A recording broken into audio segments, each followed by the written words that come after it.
Mirëmëngjes. Jemi rikthyer në studio dhe jemi me një kampion.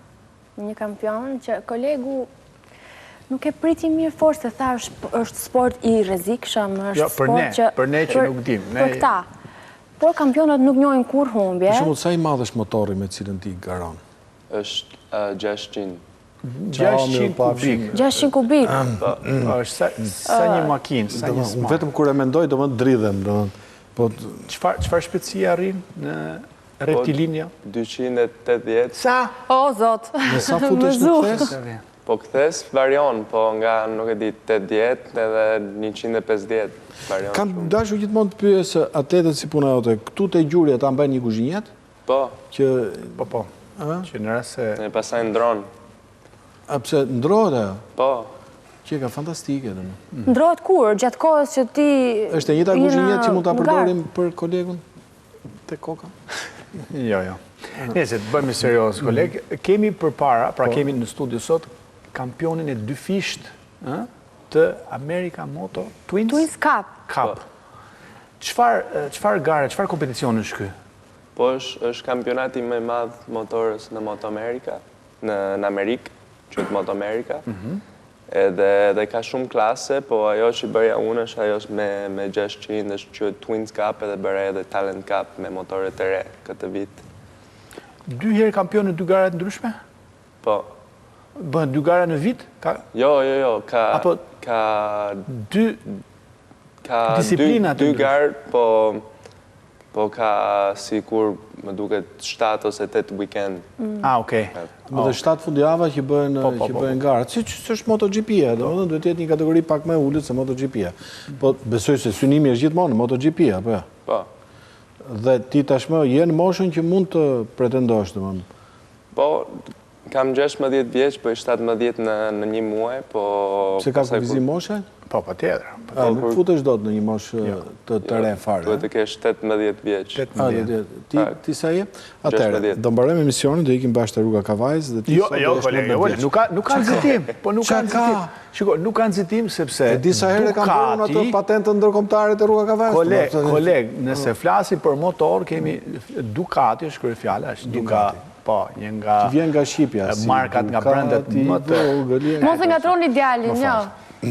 Ale, po koleg. Si është historia e kontratës si ti ke me Ducatin?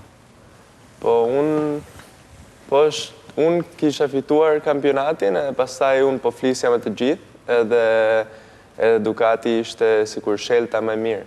Është zgjedhja më e mirë për Alessandro. Është firmon sulkur ta një së fundi, apo jo? Cilët ishin alternativat? Ishin Yamaha, ishin edhe... Po kishe shumë edhe ke klaset të tjera, po Ducati ishte më mirë për neve. Ducati është nga skuadrat më të fuqishme në MotoGP-a, apo jo? Pra, ti je pjesë e Ducatit, apo ke një para kontratë me Ducati? Po, kam një kontratë për 2 vit. A të kujtohet e shokë jonë që kur punonim në klan, që punonim në marketing, që mori Ducati? Po. Sa muaj ndej me Patrice? Koleg, tashi, nuk ka lidhje fare, ai nuk është se ishte kampion, ai ishte nën kampion. Okej, do e qartë. Gjithsesi, 4 vjeç, kur unë me zi ecja, rëzohesha, ti merje pjesë në gara, apo ke patur një motor, si ka ndodhur, si ka njësër historia jote? Po, kanë ato quen mini moto, edhe fillova në Itali, janë hajqë të madhë, nuk janë shumë të madhe, pastaj fillova në Itali dhe në 10 vjeç që gjysëm, kur i ka në Amerikë, fillova me motorët të madhe. Kam parë që mami ytë gjithmonë pra teje në çfarë do gare. Kam parë dhe një video tjetër kur je rrëzuar, o zot, kur po e shikoja dje, dridhesha. Çfarë të thot kur të shem ata në pistës? Po, është shumë sikur, pra nuk është si gjë të keq, është më keq motori, pra që duhet ta vëjnë prap gjithë partë dhe gjërat të tjera. Mos e shikoni ju prindrit, mos e pse shikoni, po që keni? Apo e keni parë? Ti ishe, Ale? Bravo shumë. Te kjo videoja? Shi dhe ecën. Shiko, koleg, do dish një gjë, që sot teknologjia ka arritur perfekcion në mbrojtjen e pilotëve dhe përveç kësaj këta kanë edhe një gjë që e lëshojnë trupin fare, pra ka një teknik të vëzuarit, pastaj nuk kanë rrezik për plasje në një gjë tjetër. Jo, di që më bërë përshtypje në gjithë këtë, radhë parë kam përshtypjen se këta kanë teknikë se si të rëdzohen. Po, pa tjetër. Me për të mbrojtur veten, apo jo? Po, një qik, po edhe pse të gjithë shumë e shpejt, pra nuk e shumë kohë dhe të mendosh. Dërsa në momenti që qohesh në këmbë, kujtove veten time para disa kohësh, para 20 vjetësh, kur pija raki. Kështu e cja. Tregzime dhe motoret apo më vonë? Më vonë. Bile e mbër 4. Do të thej imamit tregzime. Atëherë, Valentino Rossi në karrierën e tij të gjatë ka grumbulluar 200 milion euro pasuri. Çfarë do bësh me gjithë këto lekë? Nuk e di. Do blej në një shtëpi, makinë. Po shtëpi, makinë, mund blesh skuadër futbollit, domethënë ta kesh tënden, e kupton? Po edhe nuk është ide e mirë jo, mbase kush e di. Dhe mos haro që para se të martohesh të pyesësh mamin. Drejt Amerikës kur i larguar. Si ndodhi që iket nga Italia drejt të SBA-s? Po babi kishte një punë këtu në Itali dhe ja pyetin se do të ikte në Amerikë dhe pra në fillimin ishte për 2 vit më duket, po pastaj i tha se duhet të ikim për 2 vit, do ikim për gjithmonë. E pastaj morëm një green card dhe tani jemi atje. Mendon se po të kishte qëndruar familja jote në Itali, ti do kishe suksesin që ke sot, pra do të kishin njohur, do të kishin dalluar, do kishe vazhduar të merreshe me këto gara? Nuk e di, nuk e kam iden. Si ke menduar? Tani unë kemi gjithë gjërat që dim neve, dim nga atje, nuk dim shumë gjëra si funksionon në Itali, po nuk e kam iden base. Po nëse ti nesër, do të thënë, një të ardhme shumë të afër, do bësh pjesë e Ducatit dhe do garosh në MotoGP, mendon që të kthesh në Itali për të jetuar? Po, mua më pëlqen, në Itali më pëlqen të këtu në Europë edhe në base, kush e di.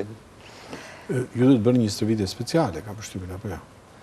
Po, unë tani do kem personal trainer për vitin që po vjen, po tani unë i gjithmonë si në gym, në palestra, edhe bëjmë shumë training, po unë kam mbaruar shkollën.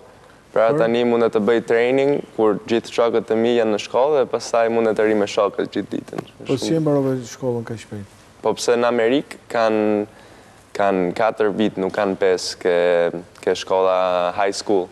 Edhe prandaj unë e mbarova vitin për para, pra e mbarova i tretin. Se vjen nga liceu italian, që ka një vit më shumë, apo jo? Po.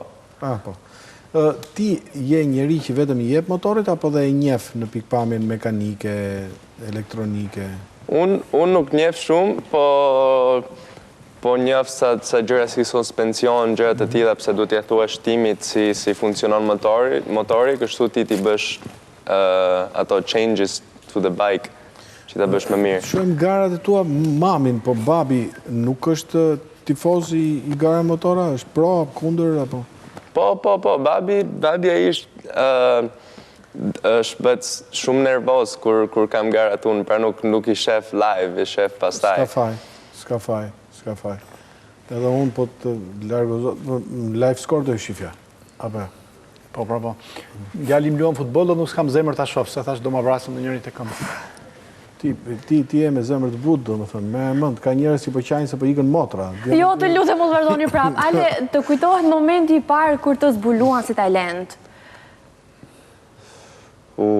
Gara e parë ku more pjesë dhe thanë që ky djalë vërtet është talent. Mbase ishte më duket në 2022 kur kisha fituar ajo North America Talent Cup. Edhe kisha aji timit që isha për 2 vit tani, që aji erdi ke neve, nuk e dimin neve kush ishte kjo dhe erdi. Edhe tha, do të provosh motorin? Unë thënë, po, mirë të provojmë, edhe pasaj më pak e motori, edhe pasaj tha, as në pyti, tha, ti do garëgjosh për neve, okej. Direkt, në më thënë, zjedhe e letë, e shpejt. Shiko, pilotëve bëjnë dhe teste fiziologike, dhe teste nervore. Ti kam bërë të ato testet në simulim në gjë? Jo. Ja, koma herët. Jo, për mirëqenie, për çështje sportive. Për çështje sportive. Ndoshta është nivel tjetër. Unë kam pak e Ferrari këtë kolegë. E kuptova. Por ama këtu, në këtë studio, i vetmi që ka histori konkrete me MotoGP, jam unë. Pavarësisht se nuk jam tifoz. Në një aeroport isha me Nipin, pa më Max Biagin. Ti e njeh Max Biagin, dhe thash Nipit, ky është kampioni MotoGP-s. Ai shkoi ta përqafonte dhe tha Valentino Rossi të dua shumë. No. Gjithsesi ndodhet. Tani ke fituar 2 çmime të rëndësishme që do më ndihmosh ti shqiptoj mirë se unë edhe në bicikletë nuk di të eci. Atëherë, është Niki Hayden, e them mirë? Niki Hayden. Amarote Race Horizon dhe më pas ke fituar kampionatin North America Talent Cup me motorin Aprilia RS 250 SP2. Më duket si formulë matematike. Pak e shumë ashtu janë. Pak e shumë ashtu janë. Si funksionojnë këto gara, niveli që duhet të jesh për të marrë pjesë dhe pastaj të fitosh çmime kaq të rëndësishme? Po duhet të kesh një pro license, edhe kur ke pro license, pastaj mund të bësh të gjithë. Prandaj nuk është shumë, është simple. Pastaj nemrat atje janë një çik difícil, po nuk është shumë.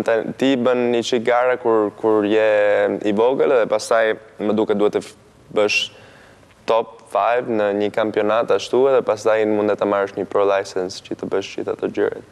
Në jetën e përditshme çfarë mjeti përdor për të udhëtuar? Në jetën e përditshme, me çfarë mjeti udhëton, me çfarë mjeti shkon në stërvitje, në shkollë, përdor makinë, përdor motor, përdor biçikletë? Po, unë nuk e kam makinë, po në Amerikë nuk është si në Europë, gjithë është e madhë, pra të duhet makina të i kesh vëndësh, pra ka mami që me makinë që... është mami, do më ke shofere. Po. Ale, do të bëjmë një pyetje shumë të vështirë, është një pyetje gati jo etike, është ndaluar në... Do ta bëj, koleg. E friksove. Ne ram dakord që ti mos ta bëje këtë pyetje. Do ta bëj. Ale, këtë do më shumë mamin, apo babin, në kuptimin që kur ti fiton shpallësh kampion, tu në flamuri shqiptar, apo flamuri italian? Nuk e di, pëse unë tani kam lindur atje, po pasaj kam mami edhe të gjithu duhet të mendojnë qik. Mendojnë qik të pjesë. Kjo është shumë e lehtë. Shiko, është flamuri më i bukur. Sharjet më të bukur, i din Shqip apo në italisht. Kaq mjafton, do e kupton. Ja dhe flamuri ku gjëzi. Shiko sa i bukur që është. Kush? Flamuri jonë. Po, kjo është e vërtetë, domethënë, kush se të shkon shumë. Po, mbase shqiptarin. Mbase shqiptarin, koleg, unë nuk e di, unë do bëj ti. Domethënë, kur të fitosh MotoGP-n, se do e fitosh. Patjetër. Dhe ne do jemi aty të emocionuar. Kë flamur do nxjerrësh? Po, shqiptarin? Shqiptarin, sa mirë, sa mirë, sa mirë. Ja pra. Kur lu Itali-Shqipëri me këje? Të dy, Barazim. Barazim. Po kështu me këto klubet, pse me Interin, domethënë, nuk e di pse. Pse me Interin? Po. Inter, që ka Inter? Je me Interin? Je tifozi Interin? Jo, pse e shan djallë? Me? Italia, po nuk të intereson futbolli. Nuk intereson futbolli. E shifja kur ishe vogël, po... Me motor s'ka, me Interin jo, motorit jepi, s'ka problem. Mirë, i thamë... E pe foton? Kë foton? Po, edhe? Ku është problemi? Kush është ky personi që është mbrapa me Alen? Ai është baba? Jo. Kush është? Është Max Biaggi. Valentino Rossi! Kuptova, e qartë. Alen, je dhe në shkollë. Në të ardhmen do t'i fokusohesh tërësisht ti pasioni që po shndrohet në profesion, apo mendon të kesh diçka tjetër? Për shembull, bësh inxhinier mekatronik, për shembull. Po mbase, tani po mendoj vetëm me motor, po mbase në future. E kuptoj. Ale je çun shumë i mirë, je jashtëzakonshëm. Mbi gjitha je kaq i mirë se arritet të durosh gjithë pyetjet që të bëri kolegu. Jo, ishin profesionale. Në kishin niveli i dur i pyetjeve. Shiko, koleg, unë e shoh në sy një kampion të sardhmes edhe nuk mundem shikoj më njerëz. Nën kampioni. E kuptoj, e qartë. Të falenderojmë shumë, të urojmë gjithë mirat. Po, shumë faleminderit. Shumë urime. Ta mbeta të pyetjen unë? Tani me që mami të qonë me makinë, të merë me makinë. Për gocat si e bëmë. Pse, unë tani edhe pak, edhe do kem edhe unë patente. Sa mirë. Presin, letë presin ato. Mirë, vetëm pas pak me Milena Selinin, apo jo? Jo, Orgesën. Orgesa, Orgesë.